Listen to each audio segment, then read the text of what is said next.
धारणा में परिवर्तन आ जाता है, लेकिन उसको भी हम समझेंगे धीरे से।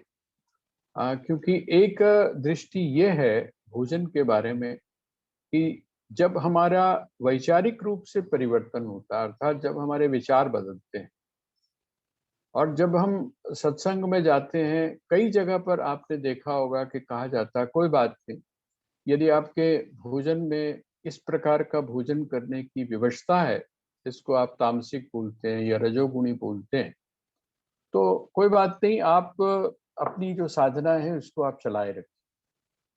और जब आप साधना को चलाकर रखते हैं तो आपके, क्योंकि कंटिन्यूटी है, एक तरह से स्थूल से सूक्ष्म की तरफ जाना है, और दूसरा तरीका यह है कि हम सूक्ष्म से निकल कर हम स्थूल की तरफ आए। दो तरीके हैं ये हमारे यहाँ साधना के। तो यहाँ पर वो उनका, कुछ लोगों का ये मानना है कि भोजन से कोई खास फर्क नहीं पड़ता।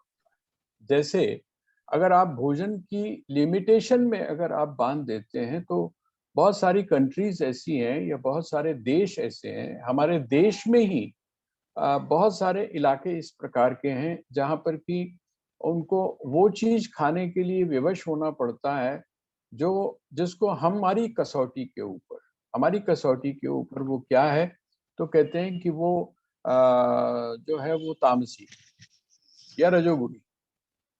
जैसे अगर आप कलकत्ता की तरफ जाते हैं या बंगाल की तरफ जब आप जाते हैं, तो वहां पर जो फिश है, अर्थात जो मछली है, उसको वो लोग क्या मानते हैं, उसको वो तमोगुणी या ऐसा रजोगुणी करके नहीं मानते, उसको वो सात्विक रूप में ही देखते हैं। बल्कि आपने लोगों ने सुना होगा कि वहां पर एक शब्द का प्रयोग होता है, उसको उसको बोलते हैं जल तोरई, है ना। ये, इसमें किसी भी प्रकार के पूर्वाग्रह की आवश्यकता नहीं है, बल्कि हमको ये जो तथ्य है इस तथ्य को समझना पड़ेगा। जैसे एक बात हम लोगों को ये भी कही जाती है कि इसका मतलब तो हुआ कि उनका उनका जो इस मार्ग पर चलना है, साधना के मार्ग पर चलना है या स्पिरिचुअल ग्रोथ है, उसके मार्ग पर चलना है, वो तो अवरोध हो गया, अर्थात उनके लिए कोई रास्ता नहीं है। तो उनके लिए क्या है, आप आप जरा अगर कंपेयर करेंगे, हम लोगों में ऐसे लोग, जो लोगों के लिए इस प्रकार का भोजन करना एक विवशता है ना, उनके लिए, तो कहते हैं जिनकी व्यवस्था है, सचमुच जिनकी व्यवस्था है, उनमें इस चीज को लेकर किसी भी प्रकार की लालसा नहीं होगी। उसी प्रकार जैसे गेहूं खाते हुए या चावल खाते हुए या दाल खाते हुए, जिसको हम लोग अपना भोजन मानते हैं, उसके में हमारी किसी भी प्रकार की कोई लालसा नहीं, उसके प्रति हमारी कोई विशेष प्रकार की आसक्ति नहीं, उसके साथ में हमारा किसी भी प्रकार का कोई जुड़ाव नहीं है, बल्कि वो हमारी आवश्यकता है, इसलिए हम उसका उपयोग कर रहे हैं। इसी तरीके से आप वहां पर चले जाएं। लेकिन जैसे जैसे जैसे जैसे उनकी स्पिरिचुअल ग्रोथ होगी, ऐसे ऐसे उनकी जो प्रवृत्ति है भोजन के प्रति, वो सहज रूप से समाप्त हो जाएगी। आप बहुत जगह, अभी तो आपके हिंदुस्तान में बहुत से इस तरह से ऐसी स्थान हैं, ऐसी जगहें हैं जहां पर कि आप इन सब चीजों का प्रयोग देख सकते हैं। आप इस्कॉन में चले जाइए, जो भक्ति परंपरा है, या और बहुत सारी परंपराएं ऐसी हैं जहां पर जब आप देखते हैं तो उनका जो वैचारिक स्तर है, जिस समय थोड़ा सा भी ऊपर उठता है, उनमें वो भाव जागृत होता है, तो उनको कहने की आवश्यकता नहीं होती है, बल्कि सहज रूप से ही क्या हो जाता है, सहज रूप से ही उनका भोजन जो है उसके प्रति उनकी रुचि बदल जाती है। तो यहाँ जो बात हम लोग विचार कर रहे हैं वो ये है कि जो किस तरीके से वह अन्न आया है, ये भी बहुत महत्व।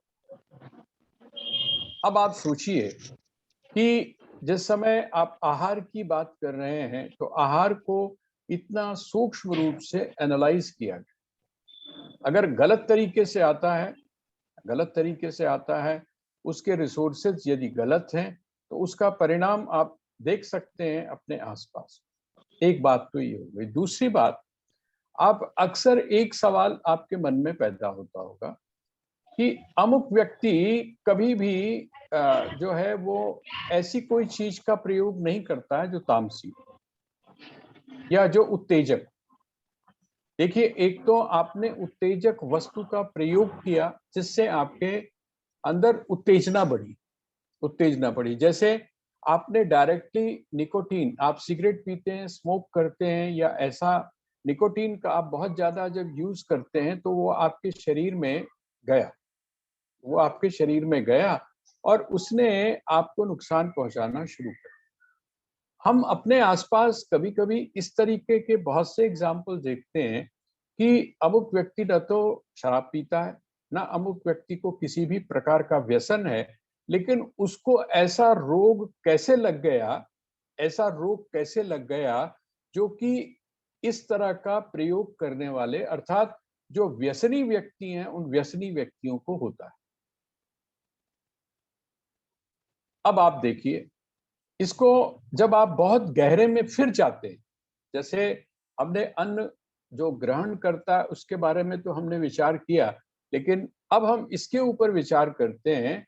आप ये देखिए कि जिस समय ऐसा व्यक्ति को हम अपने सामने पाते हैं तो हमको ये तो समझ में आ गया कि इस तरह का व्यक्ति इनपुट नहीं ले रहा है, डायरेक्ट इनपुट नहीं ले रहा है।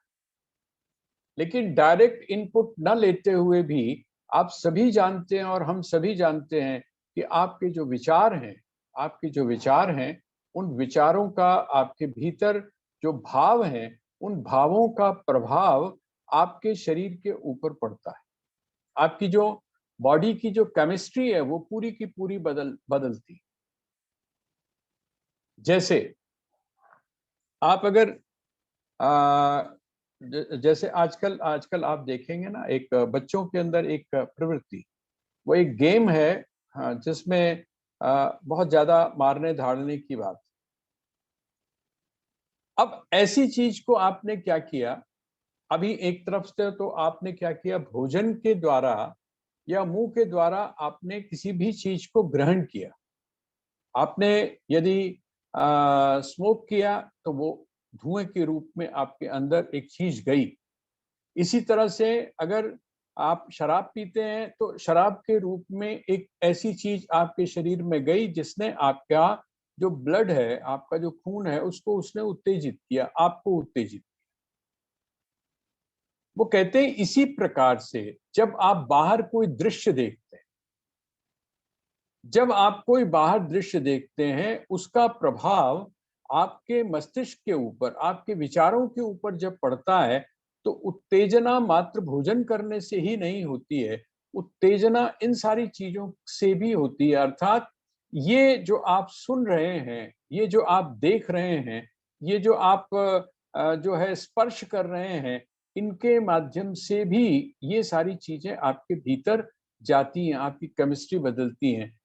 इसीलिए यहाँ पर जिस समय हम नियत आहार बोल रहे हैं, तो नियताहारा का अर्थ क्या होता है कि बाहर से कोई भी पदार्थ, कोई भी चीज, कोई भी चिंतन इस प्रकार का आपके भीतर न जाए जो आप में क्या पैदा करे, आपके अंदर या तो तमोगुण पैदा करे या आप में रजोगुण पैदा। आजकल आपने एक चीज और महसूस की होगी कि जो एडवर्टाइजमेंट्स हैं, एड जो हैं, वो एड भी आपको स्टिमुलेट करते हैं। और जब ऐड आपको स्टिमुलेट करते हैं तो बहुत बड़ी टेंशन का कारण कभी कभी ये भी आपके अंदर एक चीज आ जाती है कि कमाल की बात है, ये चीज मेरे पास में नहीं। जब तक उसके बारे में आपको पता नहीं है तब तक कोई बात नहीं, लेकिन जैसे ही आपको पता चलता है कि कोई चीज ऐसी भी है, आप उसकी कामना करना शुरू कर लेते हैं और आपके मन में एक इनडायरेक्टली एक इस प्रकार का विचार पैदा हो जाता है जिससे आप में आत्महीनता की भावना आती है। और उस आत्महीनता की भावना को दबाने के लिए आप क्या करते हैं, आप इस प्रकार का व्यवहार करते हैं जो व्यवहार सिर्फ दिखावा मात्र होता है। तो यहाँ यही बात आपको, या ये जो श्लोक है, ये श्लोक क्या कह रहा है, ये श्लोक ये कहता है, इसकी ये वाली पंक्ति क्या बात कहती है, कहते हैं कि ऐसे लोग हैं जो भोजन के द्वारा, आहार के द्वारा, अर्थात आपकी जो ज्ञानेंद्रियां हैं, उन ज्ञानेंद्रियों के द्वारा वो क्या करते हैं, वो प्राणान प्राणेषु जुह्वति, अपने प्राणों को नियंत्रित करने का प्रयास करते हैं। और जब अपने प्राणों को नियंत्रित करते हैं, अर्थात जब उनका प्राण टिकता है, तो प्राण टिकता है तो क्या होता है, उनका विचार भी जो है वो भी टिकता है। ये भी एक प्रकार की साधना है। तो आपको जैसे आपने, जैसे मैंने आपसे निवेदन किया था कि आपके रोगों की निवृत्ति के लिए जिस प्रकार आप कहते हैं कि जी फल के द्वारा भी चिकित्सा की जा सकती है, आपको चिकित्सा के लिए औषधि की अलग से आवश्यकता नहीं है, जल के द्वारा भी चिकित्सा की जा सकती है, मिट्टी के द्वारा भी चिकित्सा की जा सकती है। कहते हैं इसी प्रकार से यदि आप आहार अर्थात भोजन के अंदर जब आप परिवर्तन लाते हैं, तो आपका जो भोजन है वो आपके प्राणों को, आपके विचारों को एक सकारात्मक रूप से आगे बढ़ा सकता है, पॉजिटिव आपको सोच दे सकता है। तो अपरे नियताहारा प्राणान प्राणेषु जुह्वति, आगे जो दूसरी लाइन थी, सर्वे पेते यज्ञ विदो।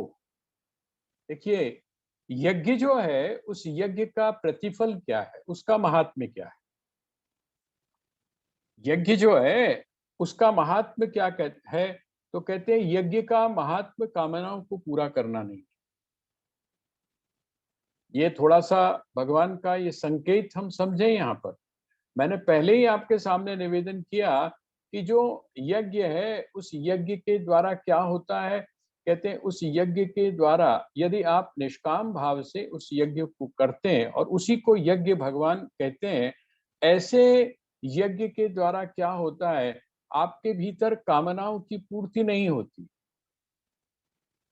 क्योंकि अगर कामनाओं की पूर्ति होगी तो क्या होगा। हम अपने आप से पूछें कि जब यदि हमारी कामनाओं की पूर्ति होती है तो क्या हमारा जो मन है वो शांत हो गया? कहते नहीं, हमारा मन शांत नहीं होता, बल्कि एक कामना दूसरी कामना को पैदा करती है। ये जो चक्र है कामनाओं का, ये कामनाओं का चक्र कंटिन्यू चलना शुरू हो जाता है। इसका मतलब कामना के पूर्ण होने के बावजूद भी हमारे जीवन में एक प्रकार की अशांति, एक प्रकार का अभाव, एक प्रकार की अतृप्ति बनी रहती। तो भगवान क्या कहते हैं? भगवान ये कहते हैं कि ये लोग जो हैं, अर्थात ये जो इस प्रकार का जो यज्ञ करते हैं, अभी तक 12 प्रकार के यज्ञों की चर्चा की गई। ये जो पूरा संदर्भ है जहां से भगवान ने यज्ञों की चर्चा की, यहाँ पर 12 प्रकार के जो यज्ञ हैं उनकी चर्चा भगवान ने की है। वो कहते हैं आप ऐसा मत समझिएगा कि इतने ही हैं, ये साधन जो है, साधन इतने ही हैं, हम ऐसा नहीं कहते हैं। इसके अलावा और भी उस तत्व को जानने के, अर्थात सत्य को जानने के और भी बहुत सारे साधन हैं, और भी बहुत सारे मार्ग हैं। उन मार्गों के द्वारा भी उनको जाना जा सकता है, लेकिन जो उसमें मूल बात है कि वो जो साधन है वो कैसा होना चाहिए, वो यज्ञ रूप में होना चाहिए, यज्ञ रूप में होना चाहिए। और उसके लिए संकेत मात्र आप इतना समझ लीजिए कि जो यज्ञ पुरुष है, वो यज्ञ पुरुष हम किसको कहते हैं? यज्ञ पुरुष हम बोलते हैं भगवान विष्णु को। और भगवान विष्णु अपने लिए कुछ नहीं करते हैं, वो किसके लिए करते हैं? वो अपनी संतति के लिए, अर्थात लोगों के लिए, अपनी प्रजा के लिए वो सब कुछ करने के लिए तैयार हैं। वो कहते हैं इसी प्रकार जो व्यक्ति अन्य की चिंता करके, है ना, सर्वभूत हिते रता। आपको ध्यान होगा कि आपका जो मिशन है, स्वामी रामतीर्थ मिशन, उसका जो लोगो है, उस लोगो में जो आदर्श वाक्य दिया हुआ है, वो कौन सा दिया हुआ है? वो यही है, सर्वभूत हिते रता। आपका जो कार्य है, आप जिस कर्म को भी कर रहे हैं, उसमें आपकी अपनी व्यक्तिगत रूप से किसी भी प्रकार का स्वार्थ, किसी भी प्रकार की कामना की वहां पर भूमिका नहीं है। वहां पर क्या है? तो कहते हैं सर्वभूत हिते रता, कहते हैं प्रत्येक प्राणी के हित में आप लगे रहें। कहते हैं ऐसा क्यों है? ऐसा क्यों? ऐसा इसलिए है क्योंकि सर्वम खलु इदम ब्रह्म। ये जो भी सृष्टि है, इस सृष्टि में ब्रह्म के अलावा अर्थात उस परम तत्व के अलावा और कुछ भी नहीं है। तो जिस समय आप लोगों के हित की बात सोचते हैं, लोगों के हित की बात का चिंतन करते हैं, उनके लिए जिस समय आप किसी भी प्रकार का कर्म करते हैं, तो उसका परिणाम क्या होता है? आपको दिखाई तो देता है, लोगों को दिखाई देता है कि आप प्राणी मात्र के लिए कर रहे हैं, आप मनुष्यों के लिए कर रहे हैं, आप पशुओं और पक्षियों के लिए कर रहे हैं। लेकिन वास्तविकता ये होती है कि उस कर्म को करते हुए आप किसका यजन कर रहे हैं, आप किसकी पूजा कर रहे हैं? तो उस परम तत्व की ही पूजा कर रहे हैं। तो ये बात जो है, वो आपका जो मिशन है, उस मिशन के में जो हमारे महापुरुष थे, उन लोगों ने इस बात को चिंतन करके और हम लोगों को समझाने का प्रयास किया। उसी बात को, यज्ञ को यहाँ पर भगवान कृष्ण ने समझाया। वो कहते हैं ये इसका महात्म्य क्या है? तो कहते हैं यज्ञ क्षपित कल्मषा। जो व्यक्ति इस प्रकार के यज्ञों को करता है ना, 29 और 30 श्लोक, 30वें श्लोक का जो सबसे अंतिम चरण है वो कौन सा है? तो वो कहते हैं यज्ञ क्षपित कल्मषा। ऐसे जो लोग हैं जो इस प्रकार का कार्य करते हैं, अर्थात यज्ञ के इस स्वरूप को जानते हैं, और यज्ञ के इस स्वरूप को जानते ही नहीं है बल्कि उसका अपने जीवन में आचरण भी करते हैं, अर्थात इस प्रकार के यज्ञ का अनुष्ठान जो लोग करते हैं, कहते हैं उस यज्ञ के अनुष्ठान से क्या होता है?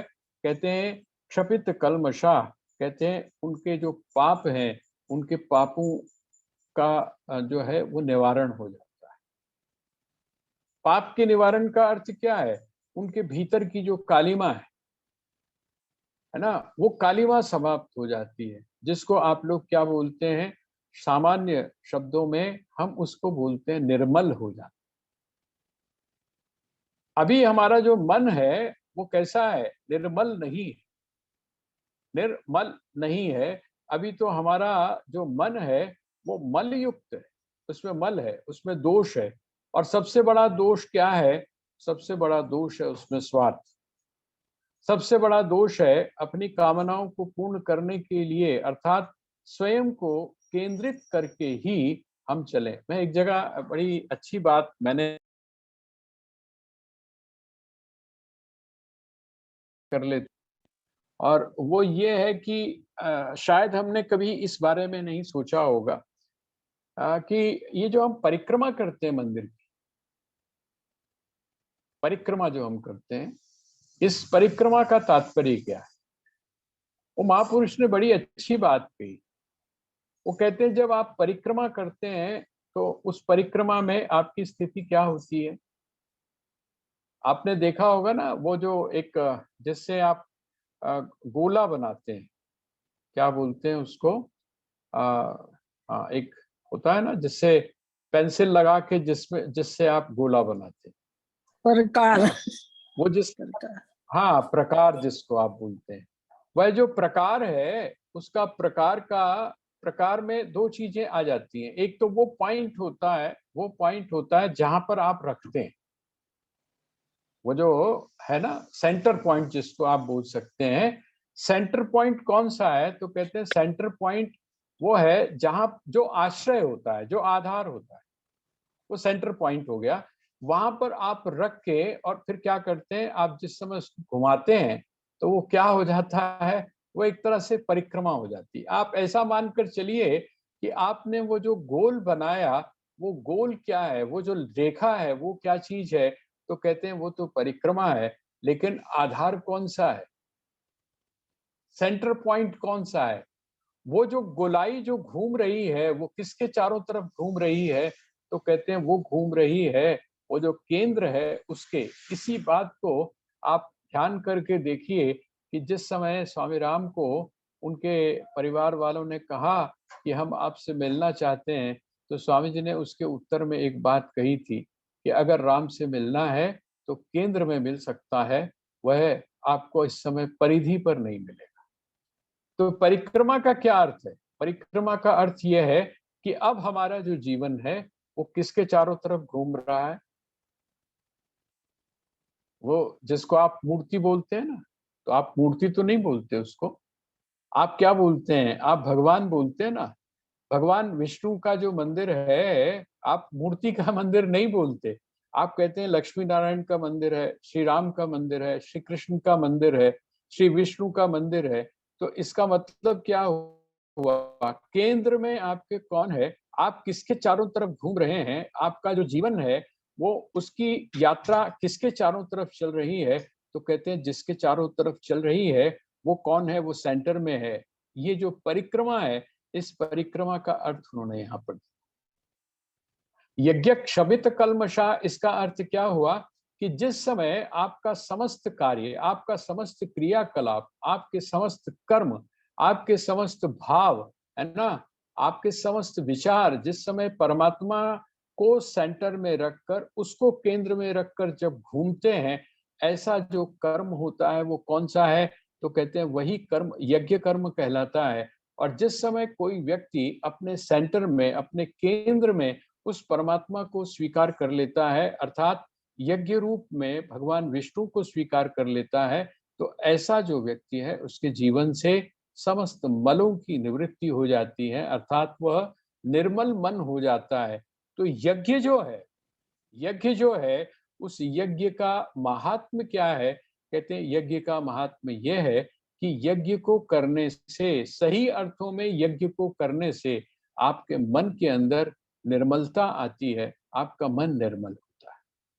अगर मन निर्मल नहीं हो रहा है, इसका मतलब सावधान रहने की आवश्यकता है कि हम जिन कर्मों को कर रहे हैं वो कर्म यज्ञ स्वरूप नहीं है, बल्कि कहीं ना कहीं हमारी पीछे जो प्रेरणा है वो कौन सी है? तो कहते हैं वो कर्म की है, अर्थात जो सकाम कर्म जिसको आप बोलते हैं वो सकाम कर्म है।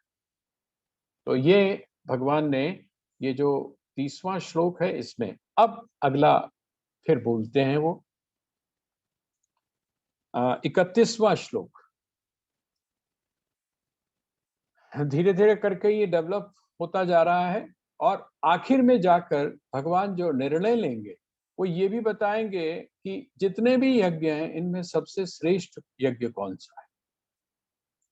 तो यज्ञ का कंसेप्ट हम अपने दिमाग में रखें कि यज्ञ का अर्थ क्या है और हम प्रत्येक कर्म को यज्ञ कैसे बना सकते हैं, कौन सी कसौटी के साथ में, अर्थात किस चीज के साथ यदि हम अपने कर्म को जोड़ दें तो वह जो कर्म है वो हमारा क्या बन जाएगा? यज्ञ बन जाएगा। इसका मतलब कर्म जो है वो हमको जो जीवन में दोष पैदा करता है वो दोष ना पैदा करके हमारे जीवन को निर्दोष बनाने का साधन बन जाए। अब अगला जो श्लोक है उसका मैं पाठ कर रहा हूं, आप लोग उसको देखिए और उसके बाद फिर हम इसकी चर्चा करेंगे। इसमें एक जो शब्द है वो बहुत महत्वपूर्ण, यज्ञ शिष्टामृत भुजो यान्ति ब्रह्म सनातनम नायम लोकोस्य यज्ञस्य कुतोन्यः कुरु सत्तमः। वो कहते हैं यज्ञ शिष्ट अमृत, यज्ञ शिष्ट अमृत भुज। देखिए ये जो इस श्लोक का जो पहला पहला वाला जो पोर्शन है वो कहते हैं यान्ति ब्रह्म सनातनम। वह जो सनातन ब्रह्म है उस सनातन धर्म को, सनातन ब्रह्म को क्या होता है? यान्ति अर्थात वो प्राप्त कर लेता है। आपको जोड़ना पड़ेगा पीछे के साथ। जो कर्म को यज्ञ के रूप में करता है, हम जोड़कर चल रहे हैं। पिछले जो श्लोक हैं इन पिछले श्लोकों के साथ हम थोड़ा सा यदि जोड़कर चलते हैं तो और ज्यादा ये जो अर्थ है ये स्पष्ट होगा। वो क्या है? कहते हैं कि यान्ति ब्रह्म सनातनम। ऐसा जो व्यक्ति है वो उस सनातन ब्रह्म को प्राप्त करता है। कहते कौन सा? कहते हैं जो कर्मों को यज्ञ के रूप में करता है। और जब वो कर्मों को यज्ञ के रूप में करता है तो क्या होता है? कहते हैं तब उसका अंतःकरण जो है वो शुद्ध होता है। उसके अंतःकरण में जो बैठे हुए दोष हैं वो दोष समाप्त हो जाते हैं, अर्थात वह व्यक्ति निर्दोष हो जाता है। और जिस समय वो निर्दोष होता है तभी वो ब्रह्म को प्राप्त करता है। इसको हम सीधा सीधा ऊपर वाले श्लोक के साथ में यदि जोड़ते हैं, इसका मतलब ब्रह्म तो सहज रूप से आपको उपलब्ध है ही, लेकिन जिस प्रयास को या जिस साधना को करने की आवश्यकता है, वो साधना कौन सी करने की आवश्यकता है?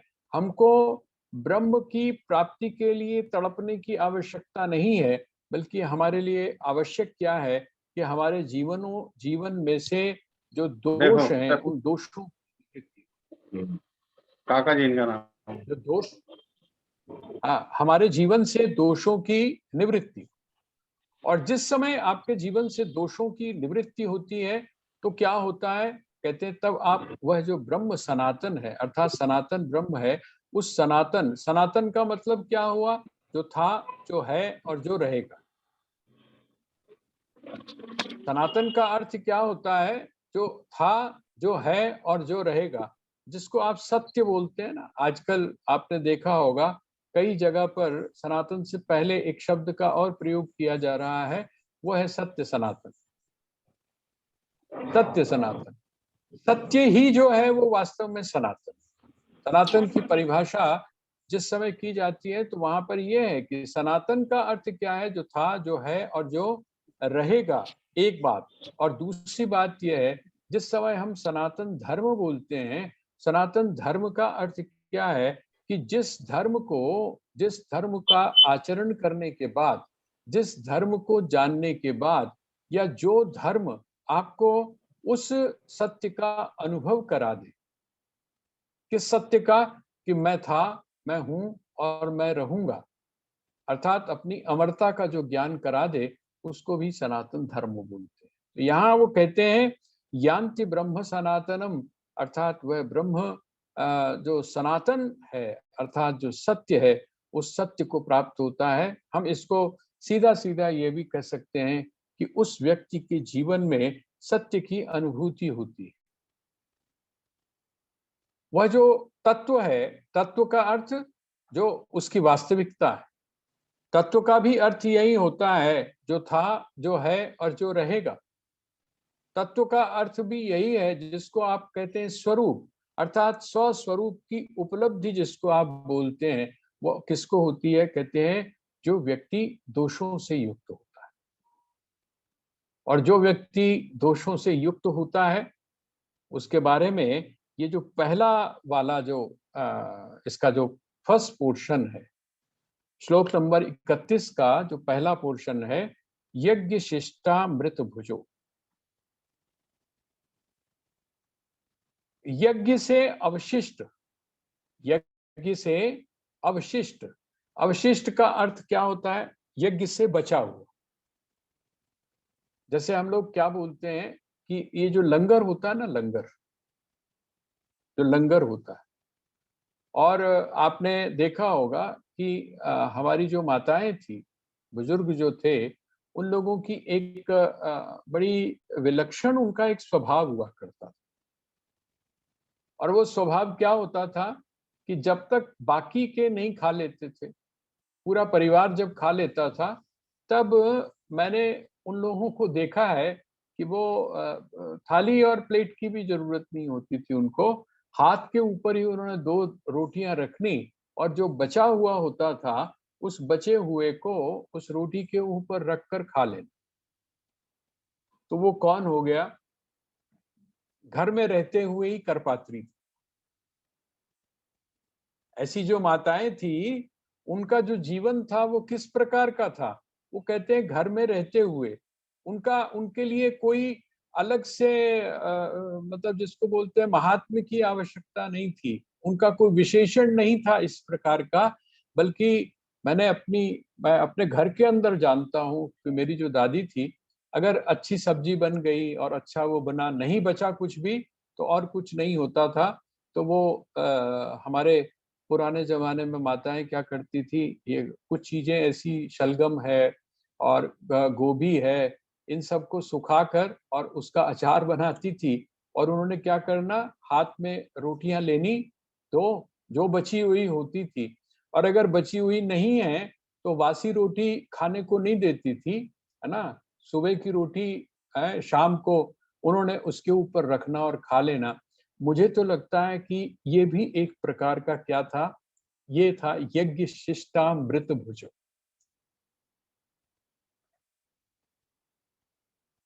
यज्ञ का अवशिष्ट। लंगर में हम लोगों की क्या कोशिश होती है? हम लोगों की कोशिश होती है पहली पंगत में खा लो, पता नहीं बाद में बचता है कि नहीं बचता।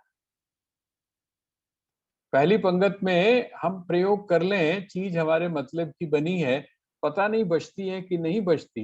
लेकिन जिनको उस प्रकार का संस्कार मिला हुआ है, वो लोग क्या करते हैं, वो लोग ये करते हैं कि जिस समय सबको भोजन करवा लिया, पता कर लिया, सब लोगों ने खा लिया है और सब लोगों ने जब खा लिया है, उसके बाद में अंत में जब खाते हैं तो उसको भी क्या कहते हैं, यज्ञ शिष्ट। जो यज्ञ का अवशिष्ट है, अर्थात यज्ञ का जो प्रसाद है, उस प्रसाद को ग्रहण करते हैं। अब परंपराएं बदली हैं। मैंने भी बचपन में एक चीज और देखी थी। अब अगर कहेंगे तो लोगों को उस बात के ऊपर संभवतया विश्वास ना हो, लेकिन जो बुजुर्ग हैं, पुराने हैं, उनको इस बात का पता है कि पहले कोई आपके बैंकेट वगैरह तो थे नहीं जिसमें शादियां होती थी। आमतौर पे घर के बाहर ही बारात आती थी, उसका भोजन वगैरह सब कुछ हो जाता था और उसको करने वाले कौन होते थे? ये जो बैरें हैं, इनका प्रयोग नहीं होता था। बैरों का प्रयोग नहीं होता था। जो अड़ोस-पड़ोस के जो लोग थे, आस-पास के जो लोग थे, वो लोग खास करके जो यंगस्टर्स थे, जो सेवा कर सकते थे, वो पूछते थे कि हाँ जी, हमारी क्या ड्यूटी है?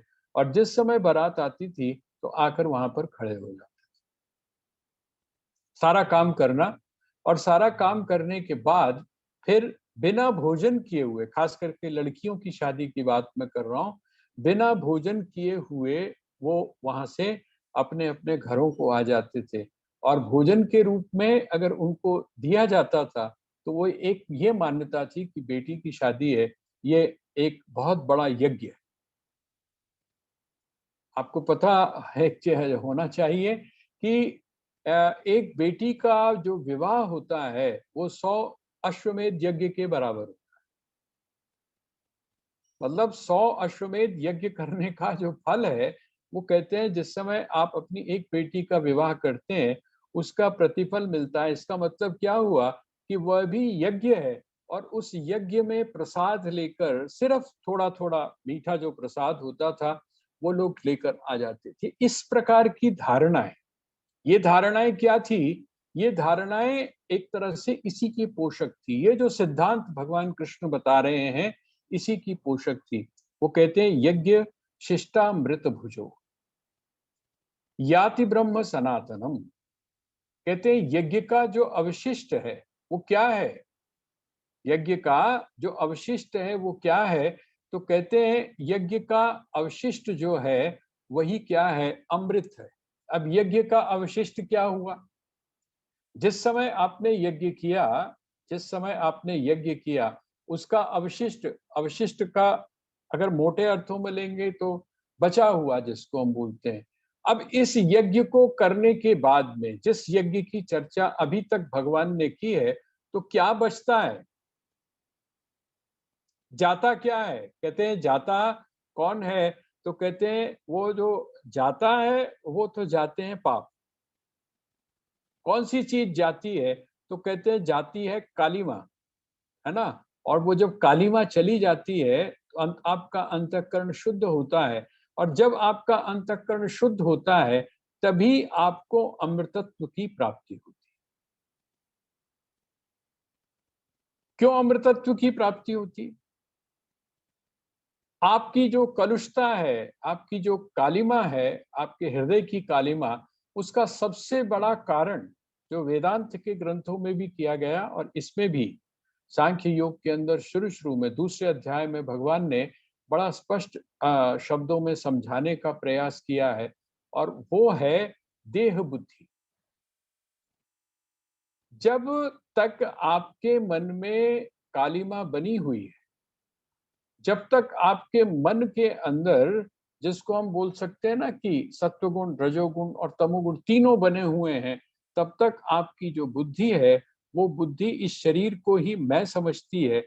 लेकिन जैसे ही वह निर्मल होती है, उसको ये बात समझ में आ जाती है कि मैं शरीर नहीं हूँ और जैसे ही ये बात समझ में आती है कि मैं शरीर नहीं हूँ, उसी समय हमको उस अमृतत्व की प्राप्ति हो जाती है। क्यों? क्योंकि शरीर से परे जो आत्मा है, उस आत्म तत्व की अनुभूति हो जाती है।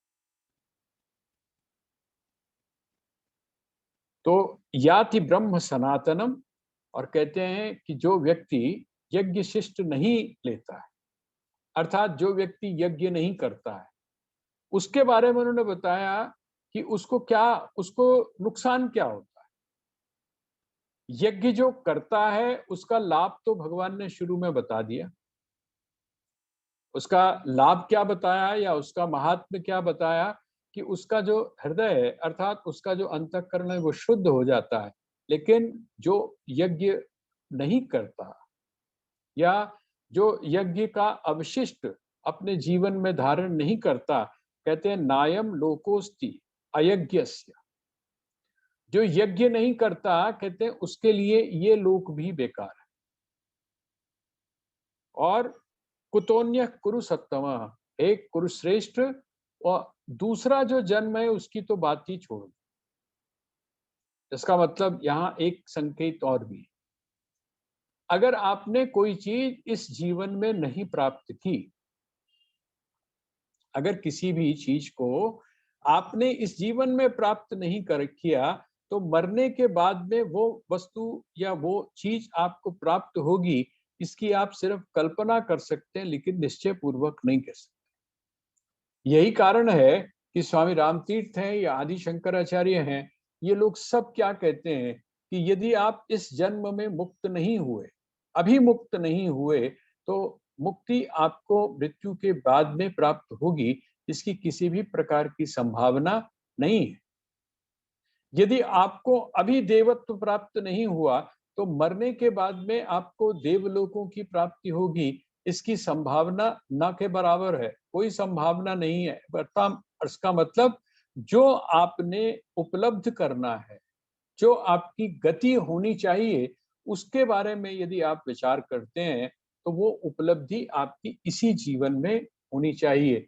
तो यहाँ भगवान कहते हैं कि ऐसा जो व्यक्ति है, जो यज्ञ के स्वरूप को नहीं जानता और जो अपने कर्मों को यज्ञ के रूप में नहीं करता, वो न तो उसका यह लोक सुधरता है और ना ही उसको मृत्यु के बाद में अन्य जो जीवन है, उस जीवन में किसी भी प्रकार की उपलब्धि होती है। तो अगर आपको इस जीवन में भी उपलब्धि करनी है और उसके बाद आप चाहते हैं